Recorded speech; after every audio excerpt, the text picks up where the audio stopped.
Hello friends, आज हम बात करेंगे कोरेक्स डीएक्स सिरप के बारे में।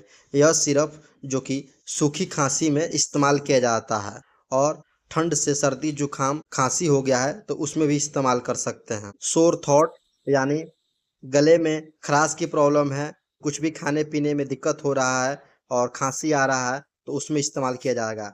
जो कि ये खांसी की बहुत बेहतरीन सिरप है कोरेक्स डीएक्स सिरप। इसमें डेक्सोमेथाफेन हाइड्रोक्लोराइड और क्लोरफेमामिन मेल्टेट आता है। ये जो आप देख रहे हैं ये पहले वाला कोरेक्स नहीं है, ये नशा नहीं करता है। ये एल्कोहल फ्री है, यहाँ पर लिखा हुआ है, और कोडीन भी फ्री है। 100 ml का पैक है। ये आपको मिल जाएगा 155 रुपये में और फाइजर कंपनी की आती है।